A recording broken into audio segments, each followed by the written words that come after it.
اعوذ باللہ من الشیطان الرجیم بسم اللہ الرحمن الرحیم۔ السلام علیکم ورحمۃ اللہ وبرکاتہ۔ الحمد للہ بنعمتہ تتم الصالحات، لا حول ولا قوۃ الا باللہ، نحمدہ ونصلی علی رسولہ الکریم، اما بعد فاعوذ باللہ من الشیطان الرجیم۔ رب اشرح لی صدری ویسر لی امری واحلل عقدۃ من لسانی یفقہوا قولی۔ قرآن کے موتی، پرلز آف قرآن۔ آج اس میں ہم دیکھیں گے پارہ نمبر 18، 18th پارہ، قد افلح المؤمنون سے، اور کتاب و سنت کی روشنی میں دین و دنیا، اس موضوع کو ہم لیتے ہیں تزکیہ سیریز میں، اور آج اس میں ہمارا ٹاپک ہے بدکاری یعنی زنا، نگاہ اور دل کے فتنوں کا علاج۔ حقیقت یہ ہے کہ کسی بھی معاشرے میں جو چیز سب سے زیادہ ایفیکٹ کرتی ہے وہ اس معاشرے میں پیدا ہونے والے ہر بچے کا نسب ہے۔ جب سے لوگوں نے اللہ کے حکم کے مقابلے میں اپنی مرضیاں کرنا پسند کیا اور پھر اس پہ عمل و درآمد کیا، اس وقت سے لے کر آج تک ہر پیدا ہوتا بچہ وہ محبت نہیں پا رہا، وہ کیئر، وہ انتظار جو کہ ایک شوہر اور بیوی کے ذریعے سے پیدا ہونے والے بچے کو ملتا ہے۔ ہم جب سے بڑے ہوئے یہ دیکھتے آئے کہ جو ہی کسی کے گھر میں بچے کے پیدا ہونے کا وقت قریب آتا ہے تو وہ ایک بڑی خوشی اور ایکسائٹمنٹ کا وقت ہوتا ہے، گو کہ ماں بہت تکلیف سے گزر رہی ہوتی ہے، لیکن اس کے ساتھ ہی ساتھ اس کو اپریسیشن کا انتظار بھی ہوتا ہے اور اس کا مقام بھی بڑھتا ہے۔ لیکن اس کے برعکس مغربی ممالک، جہاں انسان کی خواہش کو مقدم رکھا گیا اللہ کے حکم سے، اور اب صرف یہ چیز مغربی معاشروں میں نہیں رہی، ہم بھی اللہ کے نبی کی حدیث کی روشنی میں کہ قدم بقدم انہی کے پیچھے چلنے والوں میں شامل ہو گئے، تو آج کیسے لگا؟ محسوس ہوتا ہے کہ انسان اس دنیا میں اپنے خود پاؤں پہ کلہاڑیاں مارتا ہوا دکھتا ہے، کیونکہ جب ایک انسان کسی بھی چیز کو اللہ کی دی ہوئی رہنمائی سے ہٹا دیتا ہے تو پھر وہ خطروں میں چلا جاتا ہے۔ تو آج کا بچہ کل کا باپ، یہ محاورہ ہم شروع سے سنتے اور بولتے آئے، لیکن ہمیں اس چیز کا اندازہ بہت ہی کم ہوا کہ ہم اپنے ہی معاملات کو دیکھتے ہوئے بہت ساری چیزیں جس کو عقل سے ہم پرکھتے ہیں، وقتی طور پہ وہ چیزیں بہت اچھی لگتی ہیں۔ مثلاً آپ دیکھیے کہ لفظ آزادی ایک دم آنکھوں میں چمک آنے لگتی ہے نا۔ چھوٹا بچہ بھی آزاد ہونا چاہتا ہے، اس کا دل کرتا ہے مجھے میری ماں نہ پکڑے، میں جدھر جاؤں کیا کروں، اور پھر جب کسی چیز میں اٹکتا ہے تو روتا ہے، پھر ماں کہتی ہے میں نے تمہیں سمجھایا تھا نا۔ چلیے وہ تو بچہ ہے، بچے تو ایسے ہی ہوتے ہیں، لیکن بڑے اور اسی طرح سے پھر بہت ہی بڑے، ایسے تمام معاملات کو اگر ہم سامنے رکھیں تو زندگی گزارنے کا وہ طریقہ جو اللہ تعالیٰ نے دیا، اور صرف ہمیں نہیں دیا، ہر شریعت میں ہر نبی کے ذریعے مکمل طریقہ ملا۔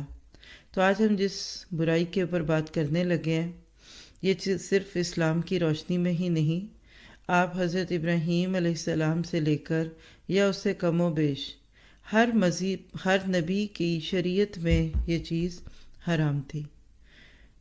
آپ ایک گاڑی کو بھی بغیر کسی کنٹرول کے چھوڑ دیجئے تو حادثہ لازمی ہے، یا وہ گڑھے میں گرے گی، یا کسی کھمبے سے ٹکرائے گی، یا کچھ اور ہوگا۔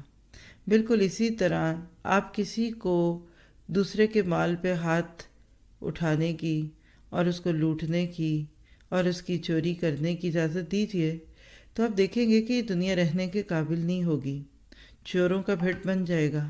یہ دنیا ایسے لگے گا کہ جیسے انسان اس میں بس کہہ لیجئے کہ انسان نما حیوان ہے۔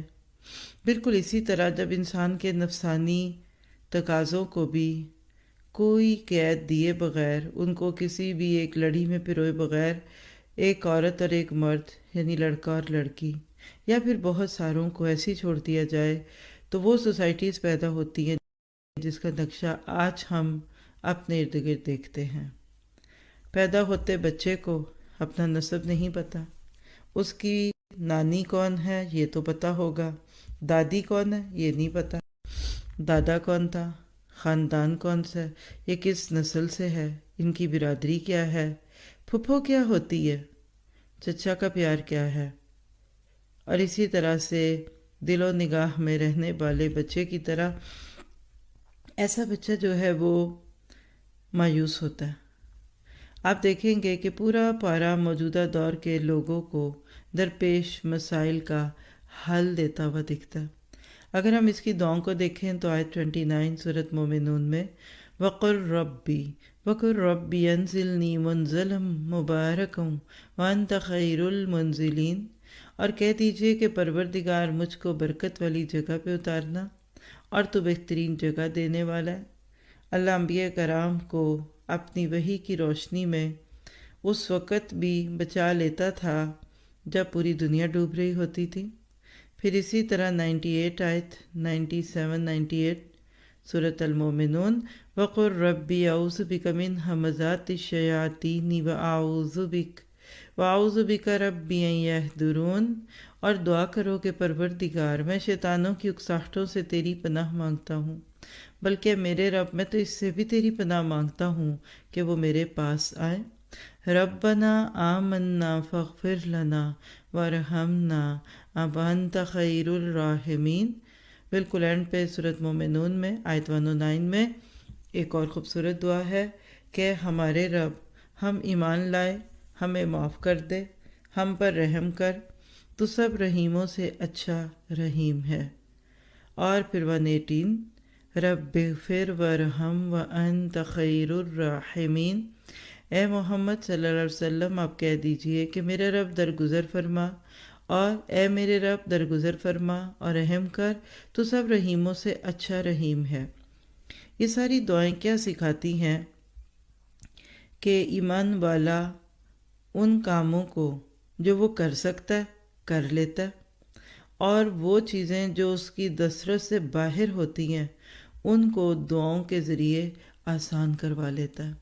سر جھکنے لگتا ہے نمازوں کی صورت میں، خشوع آئے نہ آئے نماز پڑھنے کو دل لگتا ہے، آہستہ آہستہ اسی کا عادی کرتے ہیں، پھر ایک دن آتا ہے کہ ٹھیک نماز بھی پڑھنے لگتا ہے۔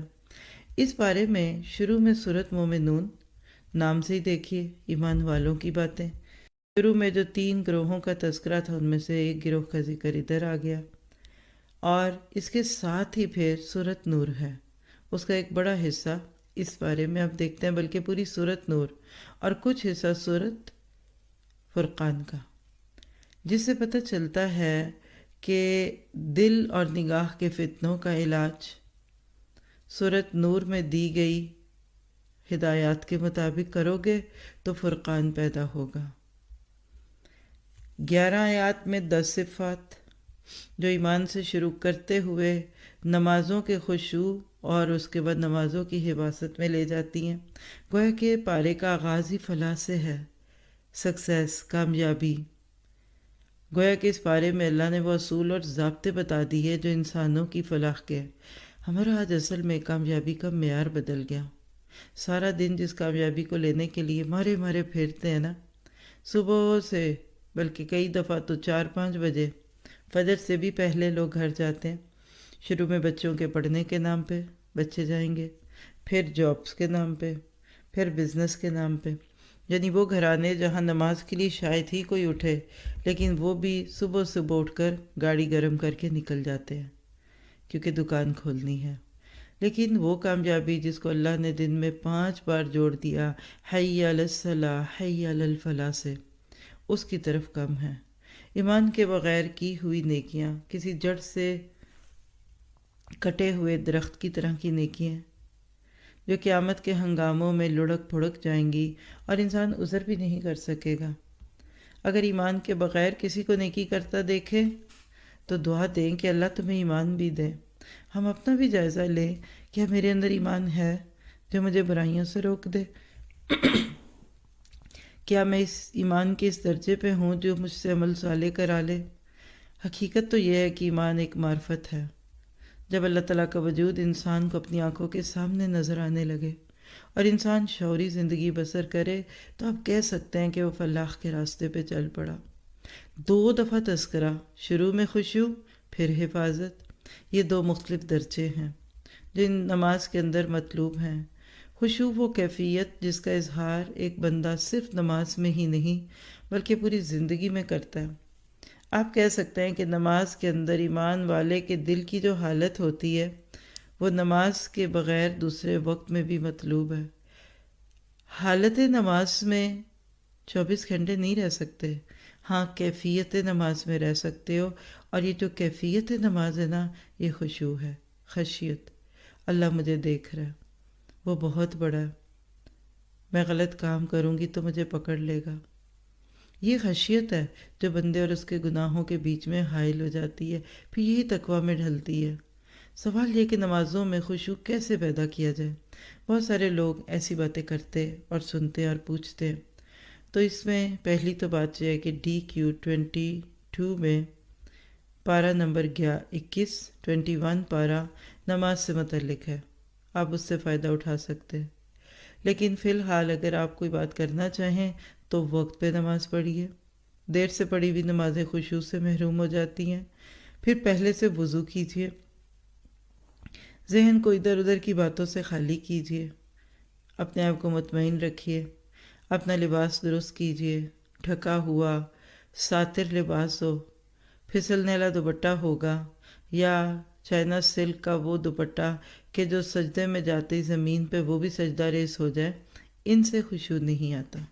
وضو کرتے وقت یہ احساس کیجئے کہ میرے گناہ جھڑ رہے ہیں، میں کسی بہت بڑی ہستی کو ملنے کے لیے تیار ہو رہی ہوں۔ آپ کہیں بھی جانے سے پہلے ذہنی طور پہ تیار ہوتے ہیں نا، بالکل نماز اللہ سے ملاقات ہے۔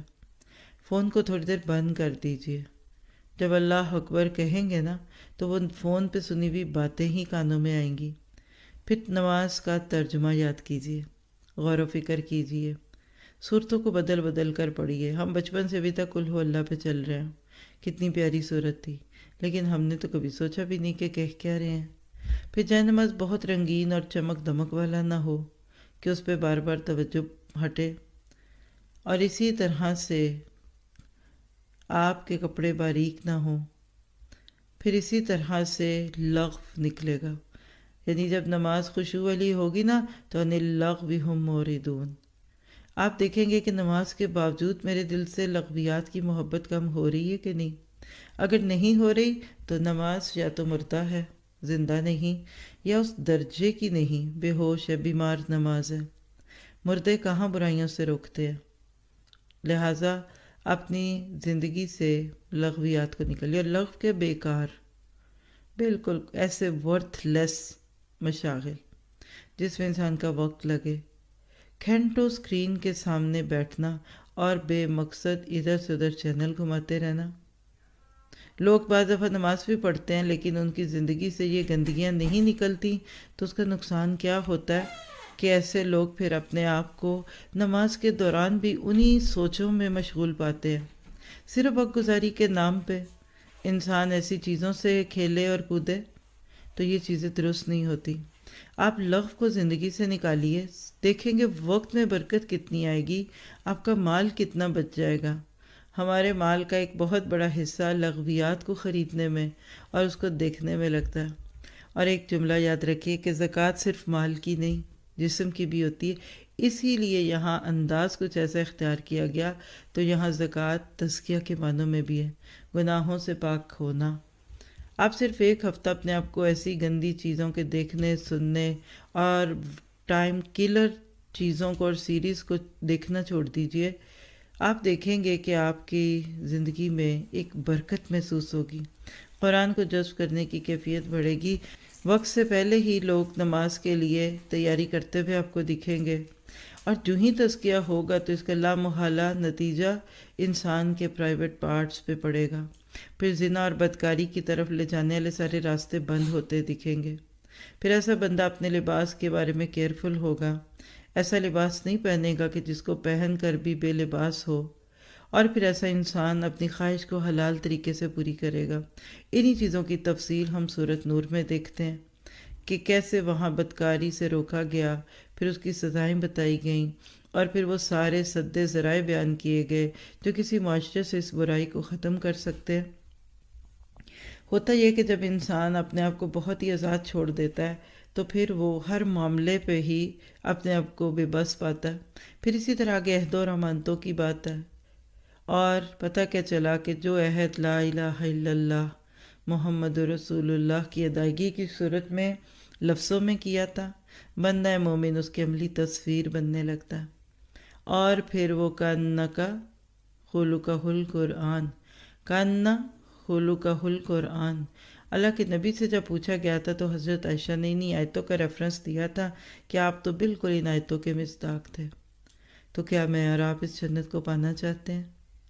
اللہ نے جنت کو مشکلات میں رکھ دیا. آپ تو چلتے پھرتے قرآن بن گئے، آپ کا اخلاق تو قرآن تھا، آپ کا میرا کیسا ہے؟ اللہ نے اصل میں اس ابتدائی رکوع میں ہمیں ایک ٹارگٹ دیا ہے. شروع میں جنت دکھا دی، اور وہ بھی کون سی؟ فردوس. کہا پھر تم سوچو، اپنا محاسبہ کرو کہاں سے کہاں ہو. پھر اس کے بعد آگے دیکھیں آیت 16 سے 12 سے 16 میں بچے کی تخلیق، ماں کے پیٹ سے لے کر دنیا میں آنے تک کے مراحل اور دنیا میں جینے کے بعد واپس جانے کو اللہ نے چند آیتوں میں سمیٹ دیا. کیسے ہڈیاں اور گوشت اور خون اور جسم کے اندر مختلف مادے بنتے گئے، اور پھر انسان دنیا میں آ کر اپنے آپ کو دن بدن ترقی میں دیکھتا ہے، اور جو ہی عمر کا ایک خاص حصہ شروع ہوا تو دوبارہ وہی انسان کی بے بسیاں، اور پھر اسی طرح مر کر مٹی میں ہو گئے مٹی. یہاں تک بھی بات ہوتی تو کافی تھی، لیکن اللہ سبحانہ تعالیٰ نے آپ کو مجھے گول دیا کہ تم اس دنیا سے زیادہ آگے کی فکر کرو. جینے والوں کو جانے کی تیاری کرنی چاہیے. آیت 15 سے 16 سے لگتا ہے کہ انسان کی زندگی 4 لفظوں کی کہانی ہے. مر کر مٹی بنتا ہے، لیکن اصل بات ہے کہ دوبارہ جیا جانا، یہ ہے اصل بات. اللہ نے بڑی بڑی نشانیاں بتا دیں. پھر آیت 17-18 میں یہ بتا دیا کہ جس رب نے 7 تہوں والے آسمان کو بنایا، بارش پیدا کی، کبھی اتنی بارش کہ انسان ڈوبنے لگے اور کبھی اتنی خشکی کہ قحط پڑے، یہ سب امتحان کے پرچے ہیں. آیت 19 سے 21 اللہ تعالیٰ اپنی نعمتوں کا بیان کرتے ہیں جن سے انسان فائدہ اٹھاتا ہے. جیسے سورۃ نحل میں بھی دودھ کا تذکرہ تھا، یہاں بھی آ گیا. اللہ تعالیٰ آپ کے میرے دسترخوان، آپ کے میرے ڈائننگ ٹیبل پہ موجود مختلف چیزوں کو سامنے لا کر ہمیں غور و فکر کی دعوت دیتے ہیں. کون سا کھانا ہے جس میں دودھ استعمال نہ ہوتا ہو؟ چائے. پھر اسی طرح مکھن، کریم، پنیر، دہی، یہ دودھ ہی کی تو مختلف شکلیں ہیں. پھر آپ دیکھیے بسکٹ، کیک. صرف ایک بھینس دودھ دینا چھوڑ دے، یعنی نافرمانی کر دے، اللہ کی اطاعت نہ کرے، یہ ساری مشینری بند ہو جائے. اور ایک ایسی مخلوق جس کو ہم نے کبھی دن میں سوچا بھی نہیں، آپ کے میرے لیے کتنی ضروری ہے. تو ذرا سوچئے کہ اگر ہم انسان کی جگہ بھینس یا گائے بنا دیے گئے ہوتے تو کیا ہوتا. پھر آیت 23 سے اگلی آیات میں 2 قسم کے انسانوں کا تذکرہ ہے. ایک وہ جو ہدایت کی طرف بلاتے ہیں، اور دوسرے وہ جو ان کی بات سن کر جواب نہیں دیتے، یعنی انبیاء کرام اور ان کی قوموں کے قصے. آیت 23 سے پتہ چلتا ہے کہ جہاں بھی تبلیغ یا دعوت کا کام ہوگا، اصلاح کا کام ہوگا، تو سب سے پہلے اللہ کی بندگی کی طرف بلانا ہوگا. اللہ کا ڈر پیدا ہو جائے تو باقی کام آسان ہوتے ہیں. کسی نبی نے یہ نہیں کہا کہ تم میرے بندے بن جاؤ، بلکہ کیا کہا؟ اللہ کے بندے بن جاؤ. اور جس کو اللہ کا بندہ بننا آ جاتا ہے اس کے گناہ چھٹنے لگتے ہیں. پھر آیت 24 میں کفار کے الزامات کا تذکرہ جو وہ انبیاء کرام پر لگاتے تھے. بعض دفعہ اصلاح کرنے والے ہوتے تھے وہ لوگ جو لوگوں کو ہدایت کی طرف بلاتے تھے، لیکن لوگ ان کے ساتھ منہ ماری کرتے تھے اور کہتے آپ تو ہم پہ بڑا بننا چاہتے ہیں. تو بات کیا ہوئی کہ انسانیت دکھ اور درد سے بچ جائے. کل یہی مشن انبیاء کا تھا، آج مصلحین اور مبلغین اور استادوں کا مشن بھی یہی ہونا چاہیے. ہمارا کام کیا ہے کہ لوگوں کے رستے کی رکاوٹوں کو دور کیا جائے. آیت 29 میں ایک دعا ہے، اور وہ حضرت نوح کے اس سارے معاملے کو سامنے رکھتے ہوئے سوچئے کہ کیسے کشتی میں بیٹھے، اور ایک بڑی کمزور سی کشتی ہے اور اتنا بڑا طوفان. آج بھی اگر ایک بڑے جہاز میں بیٹھ کر سمندری سفر کریں تو بھی خوف آئے، لیکن وہاں کیسے وہ کشتی ڈولتی ہوگی۔ لیکن جن کے دل اللہ کے حکموں پہ جڑے ہوتے ہیں نا، وہ کشتیوں کے ڈولنے سے کوئی نہیں ڈولتے۔ پوری زمین حکموں پہ جڑے ہوتے ہیں نا، وہ کشتیوں کے ڈولنے سے کوئی نہیں ڈولتے۔ پوری زمین پہ پانی ہے اور بیچ میں نوح کی کشتی ہے، اللہ تعالیٰ کیسے بچا لیتا ہے۔ آج بھی آپ کے میرے لیے بہت سارے نقطے ہوتے ہیں۔ اپنی زندگی کا کوئی موقع یاد کریں، کیا کروں کیا نہ کروں، کیا پڑھوں کیا نہ پڑھوں، بچوں کی شادی کدھر کروں، رشتہ ہو کہ نہ ہو۔ بس رب سے کہا کرے کہ رب، جیسے تو نے اپنے انبیاء کو گائیڈ کیا تو مجھے بھی گائیڈ کر دے۔ جب ایک بندے کا اللہ سے زندہ تعلق ہوتا ہے نا، تو قرآن سے بھی دوستی ہو جاتی ہے، پھر وظیفے نہیں، قرآن ہدایت کی کتاب بن جاتی ہے، اور اس طریقے سے پھر دن بدن دعاؤں کے ذریعے آپ اپنے رب کا قرب محسوس کرتے ہیں۔ آپ ایک دوا بھی کھاتے ہیں تو یہ سمجھ کر کھاتے ہیں کہ یہ اللہ کا حکم ہے۔ کھانے سے پہلے آپ اس کے انگریڈینٹس دیکھتے ہیں، کہیں الرجی تو نہیں، کہیں یہ تو نہیں، کہیں وہ تو نہیں۔ تو پھر یہ کیسے ہو سکتا ہے کہ دنیا میں الرجی کا تو فکر ہو تو گناہوں کا فکر نہ ہو؟ اور آہستہ آہستہ پھر آپ کا اللہ سے وہ تعلق بنتا ہے کہ دعائیں آپ کے دلوں کی دھڑکنوں سے نکلتی ہیں۔ آیت 38-39 سے پتہ چلتا ہے کہ آج بھی اگر کوئی آپ کے بارے میں شک کرے، آپ کے اس پیغام پر، آپ کی ذات پر کچھ کیچڑ اچھالے، تو کہہ دیجئے کہ اے رب تو ہی میری مدد فرما۔ یہ اللہ کے وعدے ہیں کہ جب کسی سچے بندے پہ جھوٹا الزام لگتا ہے تو اللہ تعالیٰ خود بخود ان کا دفاع کرتے ہیں، اور جو لوگ ایسے ہوتے ہیں ان کو کچروں کی طرح بہا دیا جاتا ہے۔ ہر وہ قوم جو تباہ کی گئی، یاد رکھیے وہ کچرا تھی، وہ کوڑا کرکٹ تھی، جس کو اللہ تعالیٰ نے دنیا سے اٹھا دیا، جیسے کچرے کو آگ لگا دی جاتی ہے نا۔ اور ایک وقت آئے گا کہ مسلمان بھی تنکوں کے اوپر پانی پہ تیرتے ہوئے تنکوں کی طرح بے قیمت ہو جائیں گے، دشمن ان کو نگلنا چاہیں گے، ایک دوسرے کو دعوت دیں گے، آؤ تم بھی کھاؤ ہم بھی کھائیں۔ صحابی نے پوچھا تھا اللہ کے نبی کیا ہم اس وقت تھوڑے ہوں گے؟ تو کہا تھوڑے تو نہیں، لیکن تمہارے اندر وہن آ جائے گا۔ کہا وہن کیا ہے؟ فرمایا حب الدنیا و کراہیت الموت۔ جب یہ دو بیماریاں مسلمانوں میں آ جائیں تو وہ سیلاب پر بہتے ہوئے تنکوں کی طرح حقیر ہو جائے گا۔ اللہ تعالیٰ ایسی قوموں کو ضائع نہیں کرتا۔ کیا آپ کارآمد چیزوں کو آگ لگاتے ہیں؟ کن ویپرز کو آگ لگائی جاتی ہے؟ جو بیکار اور ردی ہوتے ہیں۔ کن چیزوں کو اٹھا کر آپ کچرے میں پھینکتے ہیں جو بالکل بیکار ہے؟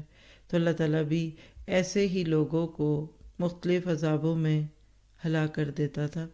آیت 51 میں رزق طیب اور عمل صالح کا خوبصورت کمبینیشن ہے۔ جیسے گاڑی میں جس قسم کا پیٹرول ڈالیں گے وہ ویسی ہی سپیڈ پکڑے گی، اسی طرح ہم کھاتے ہیں جو وہی ہمارے اعمال میں جھلکتا ہے۔ کھانا آسانی سے ہضم ہونے والا اور آسان کر لیجئے، آپ دیکھیں گے آپ کو عبادت میں دل لگے گا۔ وہ نماز جو پیٹ بھر کے کھانے کے بعد پڑھی جائے اور جو خالی پیٹ پڑھی جائے، اس میں آپ کو فرق محسوس ہوتا ہے۔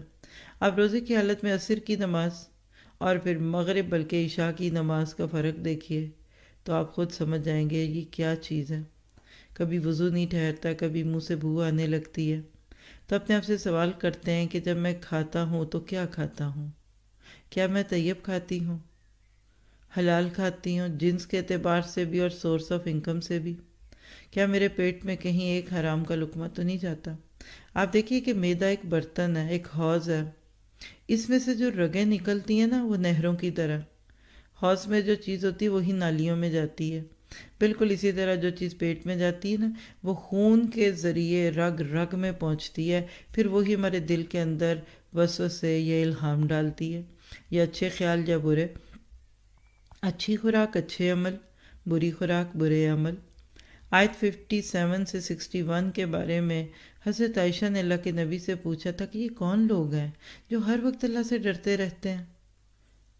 ہاں، کیا یہ چوریاں کرنے والے یا غلط کام کرنے والے لوگ ہیں؟ تو آپ نے فرمایا کہ نہیں، صدیق کی بیٹی صدیقہ، یہ وہ لوگ ہیں جو نیکیاں کر کے بھی ڈرتے ہیں کہ شاید اللہ نے ہمارا قبول کیا کہ نہیں۔ مال خرچ کرتے ہیں پھر بھی ڈرتے ہیں کہ قبول ہوا کہ نہیں، نماز پڑھتے ہیں پھر ڈرتے ہیں۔ اللہ ہمیں ایسے لوگوں میں شامل کر دے۔ اپنے آپ کو چیک کرتے ہیں، کیا میرا دل نیکیوں کے باوجود بھی ڈرتا ہے؟ اگر یہ کیفیت ہے تو مبارک ہو۔ تقویٰ ہوتا ہی ہے کہ آپ گناہوں کو بھی محسوس کرتے، جیسے ڈیٹیکٹر ہے نا، گھر میں آپ دیکھیے ایک سیکیورٹی الارم ہوتا ہے، ذرا سا کوئی دروازہ کھول دے بیپ شروع ہو جاتی ہے۔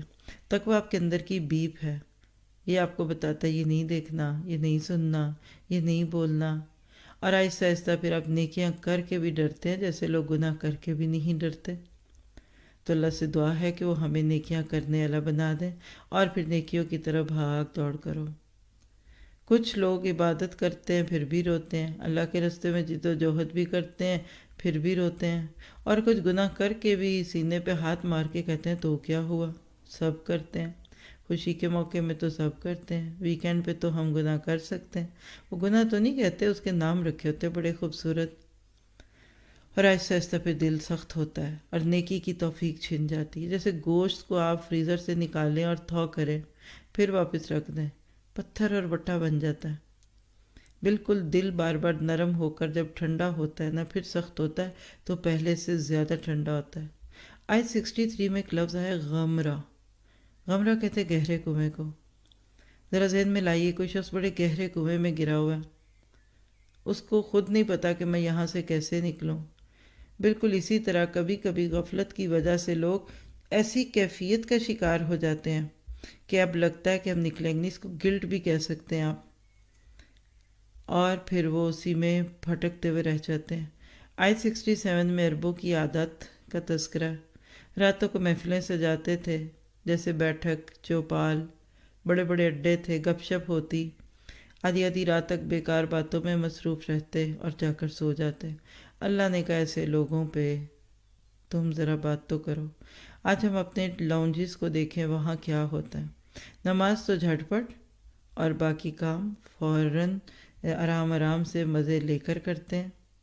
آپ پارا تو 15 سے 20 منٹ میں پڑھ لیں اور 3-4 گھنٹے صرف فن کے نام پر ایک ایک مووی لگا دیں، اتنا وقت نہیں ہے مومن کے پاس۔ اردو میں اس کو افسانہ گوئی اور کہانیاں سننا پڑھنا کہتے ہیں، اور وہاں سامران۔ اللہ تعالیٰ آپ کو مجھے اپنے وقت کی قدر کی توفیق عطا فرمائے۔ جب آپ بیکار چیزیں دیکھتے ہیں تو آپ کی نگاہوں کی حفاظت نہیں ہوتی، پھر وہیں سے بدکاری، بے حیائی اور زنا کی تباہ کاریاں شروع ہوتی ہیں۔ تو آپ کہہ سکتے ہیں آج بھی اس بری قباحت کے پیچھے سامرن تہجرون ہے۔ آپ نظروں کی حفاظت کیجئے، دل خود ہی محفوظ ہوگا۔ جتنا بیہودہ محفلوں میں انسان جاتا ہے اتنا قرآن سے بدکتا ہے، یہ اللہ کا ایک انتقام بھی ہوتا ہے۔ آیت 70 میں ایک محاسبے کا نقطہ ہے کہ اکثریت کو حق اچھا نہیں لگتا۔ تو میں اپنے آپ سے پوچھوں مجھے حق اچھا لگتا ہے کہ میں بدکتی تو نہیں؟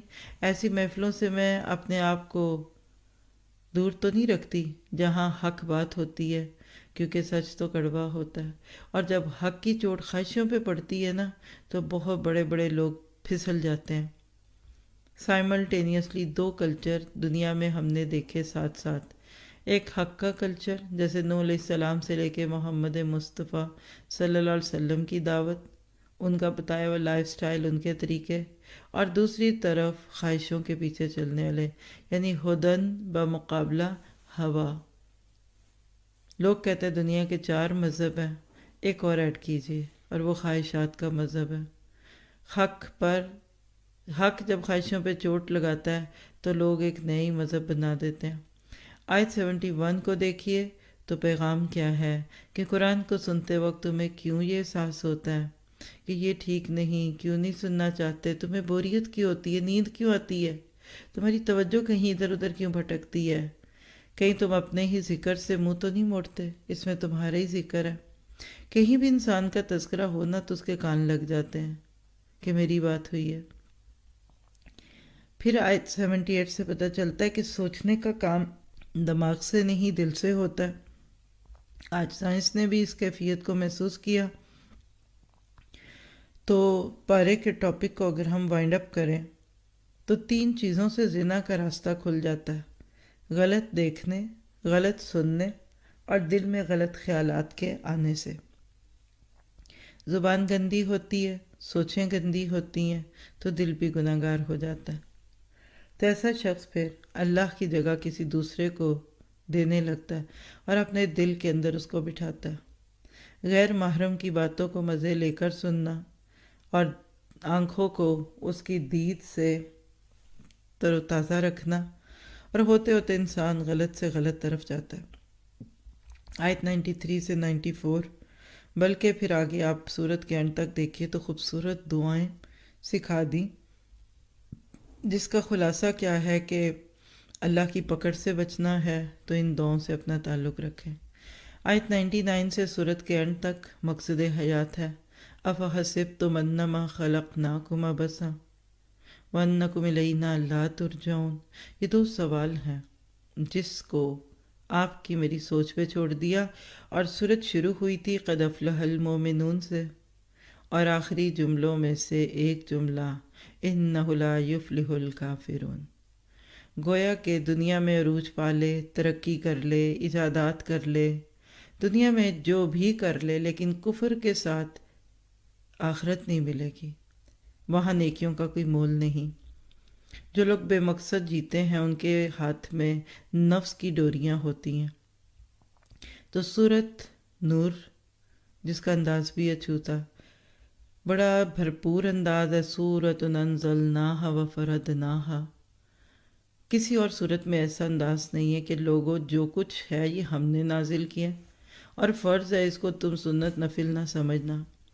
اس صورت میں وہ قوانین دے دیے کہ اگر ان کو مان لیا جائے تو زندگی نورانی ہو جاتی ہے، انسانیت اندھیروں سے نکل کر روشنی کی طرف جاتی ہے، پوری معاشرتی زندگی کھول کر رکھ دی۔ یعنی آپ کہہ سکتے ہیں کہ جس نے سورت نور پہ غور و فکر کر لیا اور اس کے مطابق زندگی ڈھالی، وہ روشن مزاج بنے گا، روشن خیال بنے گا، اس کی زندگی اندھیروں سے نکل جائے گی۔ اور سورت کے شروع میں ہی زنا سے متعلقات ہیں، کیا سزا ہے، کون، کیسے، کس طرح۔ مجھے آپ کو ان سزاؤں پہ زیادہ بھی غور و فکر کی ضرورت نہیں ہے، ہمیں یہ دیکھنا ہے کہ یہ ہوتا کیوں ہے۔ جب ہم اللہ کے بتائے ہوئے طریقوں سے اپنے آپ کو دور کرتے ہیں تو نتیجہ کیا نکلتا ہے کہ پھر انسان دن بدن غلط چیزوں میں پڑتا جاتا ہے۔ آج ہم مسلمانوں کا وقت بھی کیا قیمتی ہے، کیا ہم بھی واقعی اللہ کے اس حکم کو مانتے ہیں؟ ہم نے اس پہ عمل کیا کہ کنتم خیر امۃ اخرجت للناس۔ پھر آپ دیکھیے کہ یہاں عورت اور مرد کی بات کی تو چونکہ اس کام میں پہل عورت کی طرف سے بھی ہو سکتی ہے تو پہلے زنا کرنے والی عورت کا تذکرہ، کیونکہ عزت کی حفاظت اللہ نے عورت کی ذمہ داری میں رکھی ہے۔ راہ و رسم بڑھتے ہی تب ہیں جب کوئی لڑکی اپنے دل کے دروازے کھول دیتی ہے۔ پھر زنا کی سزا عبرت کے لیے ہے۔ گندے لڑکوں یا مردوں کے نکاح پاک لڑکیوں سے نہیں کر سکتے، یہ بھی میسیج ہے۔ شہوت ایک فطری جذبہ ہے، لیکن اگر اس کو ناجائز طریقے سے پورا کریں گے تو وہ آپ کو بہا کر لے جائے گا۔ زنا کیوں حرام ہے؟ اس لیے کہ انسان کا نسب پاک ہوگا۔ 4 چیزوں میں سے ایک چیز جس کا اللہ نے ذمہ لیا ہے وہ حفاظت نسب ہے۔ انسانی بقا کے لیے اللہ تعالیٰ چاہتے ہیں کہ ہر پیدا ہوتا بچہ محفوظ ہو۔ دل میں جب اللہ کا خوف ہو، آخرت کا احساس ہو، تو کبھی بھی انسان اللہ تعالیٰ کی بتائی ہوئی ان چیزوں کو انسانیت سوز نہیں کہتا۔ اور یہ حقیقت ہے کہ اللہ نے عورت کو مرد کے لیے اور مرد کو عورت کے لیے پرکشش بنایا، لیکن ساتھ ہی ساتھ پھر اس کو حلال کرنے کا طریقہ بھی بتا دیا۔ سوال ہے کہ زنا کو کن چیزوں سے تقویت ملتی ہے؟ نمبر 1، مخلوط کلچر، مکس گیدرنگز، کو ایجوکیشن۔ اگر پانی اکٹھا رکھیں گے تو سیک تو آئے گا، دھواں تو نکلے گا۔ پھر اس طرح عورتوں کا کھلے عام بن ٹھن کر نکلنا، پھر موسیقی، فلمیں اور فن کے نام پر بیکار چیزیں۔ چونکہ اسلام انسان کے نسب کی حفاظت کرنا چاہتا ہے، لہٰذا زنا کی سزا سخت رکھی، 100 کوڑے، اور الزام کوئی لگا دے اور گواہ نہ دے تو 80 کوڑے۔ صرف 20 کوڑوں کا فرق ہے زبان کے ناجائز استعمال میں اور شرمگاہ کے ناجائز استعمال میں۔ یعنی اسلام نہیں چاہتا کہ ایسے سکینڈلز بنے اور ایسی باتیں ہوں، چاہے وہ سیاستدان ہوں یا کوئی گلوکار ہوں۔ ہر ایک کی عزت اللہ کو بڑی پیاری ہے۔ پھر اس میں لیان کا ذکر ہے، یعنی شوہر اور بیوی ایک دوسرے میں برائی دیکھیں تو کیا کریں، قیامت تک کے لیے جدائی۔ اپنی بیوی میں برائی کو دیکھ کر چپ رہنے والا شوہر دیوس کہلاتا ہے۔ آپ زمزم اور کیچڑ ملے پانی کو ملائیں گے تو کوئی پیے گا؟ یہ ہے آج کل کہانی گھر گھر کی، کچھ چیزیں حلال اور کچھ حرام۔ پھر آیت 11 سے آنورڈ حضرت عائشہ پر لگی ہوئی ایک تہمت کا بیان ہے، بڑا ہی دلسوز واقعہ، کیسے غزوہ بنو مستلق میں آپ پیچھے رہ گئیں اور بعد میں آتا دیکھ کر عبداللہ بن ابی نے آپ پر آوازیں کسیں۔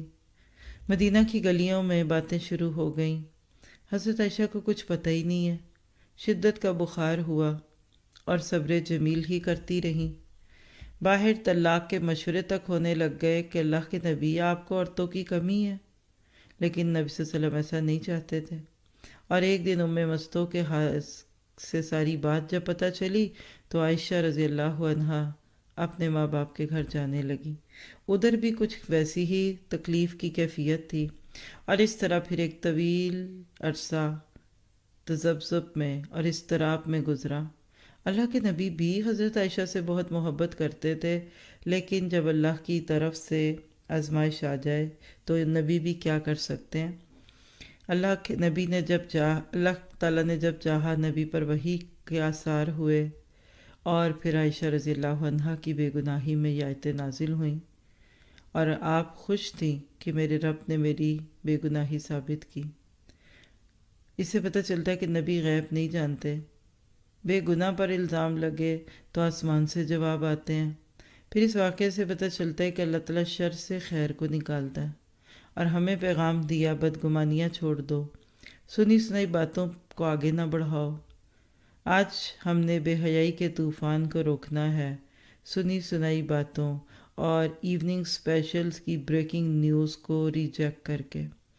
آج سے نیت کیجئے کہ میں نے کسی کے خلاف نہیں بولنا، ورنہ قیامت کے دن میری نیکیاں دھری کی دھری رہ جائیں گی۔ اور تشیع الفاحشہ یعنی برائی کی نشر و اشاعت سے رکنا ہے۔ کچھ لوگوں کا تو مشن ہی یہ ہے کہ اس کام کو عام کیا جائے۔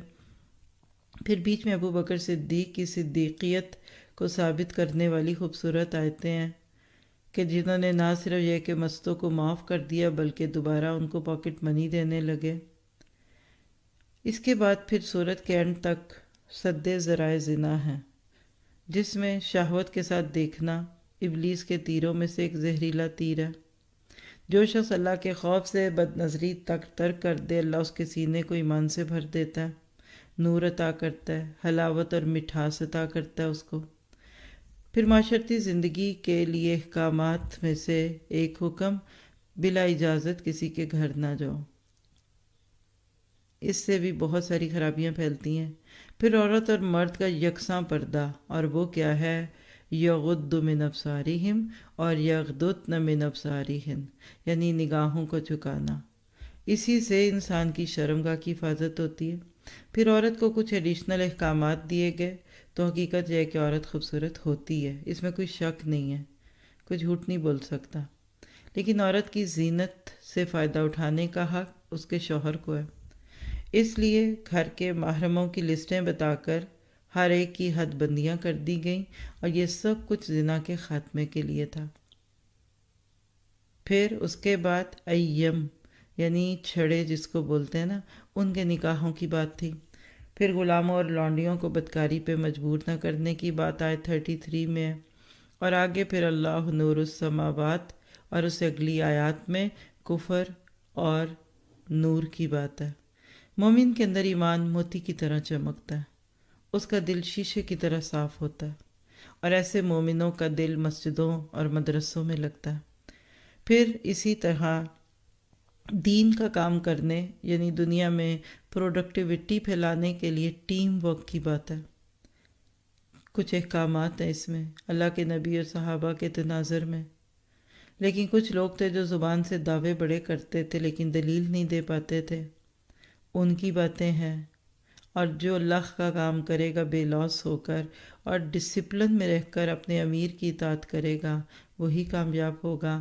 ایسے ہی لوگوں کو خوشخبریاں دی گئیں، اور اللہ کی مدد کے وعدے بھی مشروط ہیں کہ اگر ایمان اور عمل صالح کرو گے تو دنیا میں اللہ تمہیں غلبہ اور اختیار دے گا۔ سورۃ نور معاشرتی اور گھریلو زندگی کے معاملات ساتھ ساتھ سکھلاتی جاتی ہے اور ہماری آنکھیں کھلتی جاتی ہیں۔ اور اس کے بعد پھر تھوڑی سی آیات سورۃ فرقان کی اس بارے میں ہے۔ فرقان کیا ہے؟ حق اور باطل کا فرق۔ قرآن کا نام بھی فرقان ہے۔ قرآن کے نزول کا مقصد ہدایت ہے، یہ جس کو سمجھ آ گیا اس کو فرقان مل جائے گا، اور کفر کرنے والوں کا انجام بھی بتا دیا، اور پرہیزگاروں سے جنت کے وعدے بھی کیے گئے، اور بالکل آخر میں پھر ایک اصول دیا، وَجَعَلْنَا بَعْضَكُمْ لِبَعْضٍ فِتْنَةً، ہم نے تمہیں سے بعض کو بعض کے لیے آزمائش بنا دیا، اَتَصْبِرُونَ، کیا تم صبر کرتے ہو؟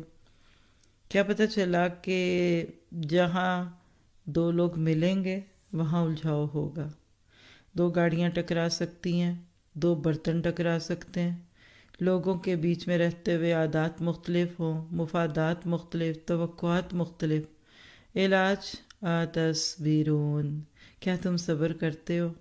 تو ہم سب ایک دوسرے کے لیے آزمائش ہیں۔